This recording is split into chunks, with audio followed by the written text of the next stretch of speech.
दोस्तों, आप लोगों के साथ एक नई वीडियो के साथ हम आज हाजिर हैं। दोस्तों, आज हम लोगों का टॉपिक है रिसोर्सेस एंड डेवलपमेंट। तो दोस्तों, रिसोर्सेस को जानने से पहले रिसोर्सेस होता क्या है उसको जानते हैं। तो दोस्तों, रिसोर्सेस क्या है? Everything available in our environment which can be use to satisfy our needs provide it is technologically accessible, economically feasible and culturally acceptable। ये तो समझ नहीं आया। चलो दोस्तों, इसको तोड़ के एकदम समझते हैं। तो एवरीथिंग, हर वो चीज़ जो हमारे इन्वायरमेंट, हमारे पर्यावरण में मौजूद है या प्रेजेंट है, जो कि हमारे जो सेटिस्फाई है उसको फुलफ़िल कर सके, मतलब जो हमारी ज़रूरी चीज़ है उसको सेटिस्फाई करे, और फिर वो हमें नेचर से प्रोवाइड करे, और वो टेक्नोलॉजिकली एक्सेसिबल हो, इकोनॉमिकली फिजिबल हो या कल्चरली एक्सेप्टेबल हो। ये टेक्नोलॉजिकली एक्सेसिबल मतलब समझे नहीं। टेक्नोलॉजिकली एक्सेसिबल मतलब दोस्तों, जैसे आप लोगों के पास एक एग्जांपल है H2O। दोस्तों, इसको तो हम लोग जानते हैं ये वाटर है, और जो ये हाइड्रोजन है दोस्तों, इसको हम लोग जानते हैं कि ये फ्लेमेबल गैस है, और इसको हम लोग फ्यूल के तरह यूज़ कर सकते हैं। लेकिन दोस्तों, हम लोग के पास टेक्नोलॉजी नहीं है जिससे हम लोग H2O को अलग कर सके, और और हाइड्रोजन को हम लोग फ्यूल बना सके। इसीलिए ये हमारे लिए अभी रिसोर्सेस नहीं बन पाएगा। पानी तो है, पानी के लिए, फ्यूल के लिए नहीं बन पाएगा। उसके बाद है दोस्तों इकोनॉमिकली फिजिबल। कहने का मतलब है दोस्तों, आप आप 1 केजी वुड खरीदने के लिए जाइएगा दोस्तों, और उसका कॉस्ट आपको अगर वो लाख में बता दे तो वो हम लोग नहीं खरीद पाएंगे, और हम लोग उसको जो है क्या, हम लोग उसको फ्यूल के तौर पे यूज़ नहीं कर पाएंगे, बहुत महंगा हो जाएगा।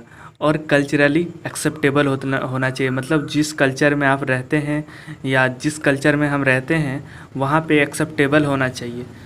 तो दोस्तों, फिर है फिज़िकल। इन देखिए, एक ह्यूमन बींग्स है, और उसको क्या क्या चीज़, अपना जो रिसोर्सेस है उसको यूज़फुल करने के लिए उसके पास क्या क्या होना चाहिए। पहले उसके फिज़िकल इन्वायरमेंट होना चाहिए, उसके चारों ओर जो इन्वायरमेंट है उसको जो ज़रूरी है वो चीज़ उसको इन्वायरमेंट से मिलना चाहिए। उसके पास टेक्नोलॉजी होना चाहिए, और उसके पास इंस्टीट्यूशन होना चाहिए जहाँ पे वो वर्क कर सके, जहाँ से वो सारी चीज़ को एक्सट्रैक्ट कर सके।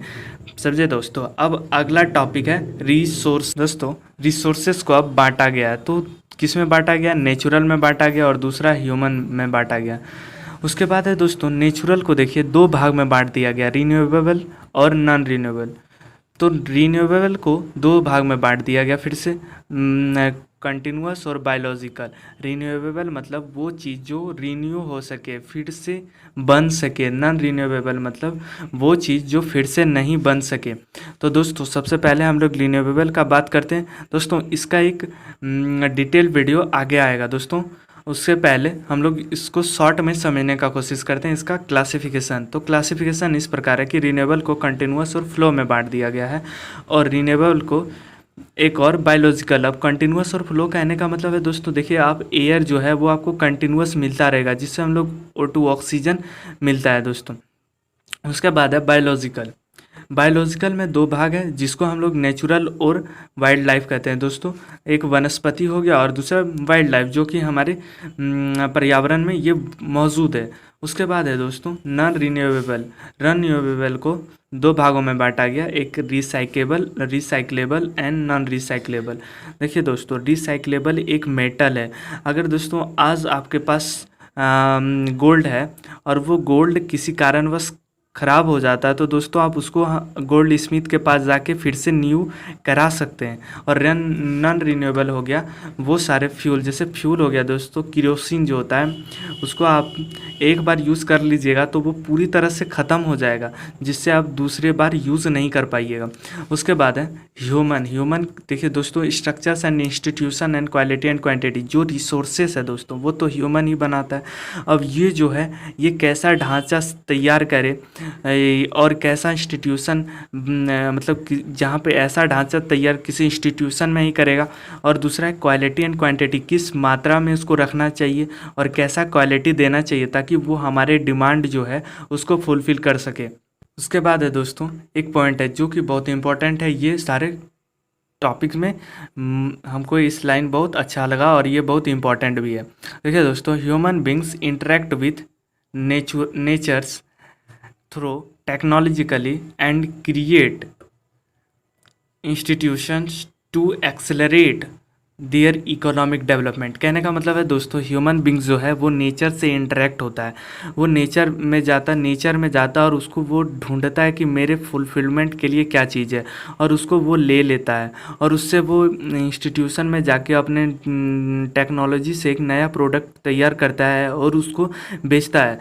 अगर मान लीजिए दोस्तों एक वुड जो है हम नेचर से लिए और ये वुड को हम फ्यूल में ही कन्वर्ट कर दिए, तो दोस्तों ये ज़्यादा बेनिफिट नहीं देगा। अगर हम वुड को फर्नीचर में कन्वर्ट कर देते हैं और इसे हम बेचते हैं तो ये हमारे इकोनॉमिक डेवलपमेंट पे भी अच्छा असर डालेगा। तो दोस्तों अब उसके बाद है टाइप ऑफ रिसोर्सेज। दोस्तों इसको हम थोड़ा थोड़ा बताएंगे क्योंकि डिटेल वीडियो अगले वीडियो में डिस्कस करेंगे, डिटेल इसका अगले वीडियो में आएगा। तो दोस्तों टाइप्स ऑफ रिसोर्सेज को चार भागों में बांटा गया, एक ओरिजिन, एक बायोटिक और एबायोटिक। ओरिजिन कहने का मतलब जब अर्थ जो है अर्थ बना था दोस्तों उसी के समय ये सारा प्रेजेंट है, ओरिजिन मतलब पहले से ही है। तो दोस्तों बायोटिक और एबायोटिक, बायोटिक मतलब लिविंग थिंग्स और एबायोटिक मतलब नॉन लिविंग थिंग्स। इसमें आ गया ह्यूमन बींग्स, इसमें आ जाएगा रॉक्स, फॉसिल फ्यूल etc। और एग्जॉस्टिबिलिटी में रिन्यूएबल एंड नॉन रिन्यूएबल, उसको हम लोग ये पीछे में डिस्कस कर चुके हैं। तो दोस्तों उसके बाद है ओनरशिप। ओनरशिप में है individual, community, national and international. इसका डिटेल में हम लोग अगले वीडियो में बात करेंगे दोस्तों। और फिर है status of development, stock reserves. इसका भी एक अगले वीडियो में हम लोग पूरी तरह से डिस्कस करेंगे। ये बस इंट्रोडक्शन था चैप्टर का। थैंक यू दोस्तों, हमें आशा है कि आपको ये वीडियो समझ में आया होगा अच्छा लगा होगा। तो वीडियो को लाइक कीजिएगा और मेरे चैनल को सब्सक्राइब कीजिएगा। धन्यवाद।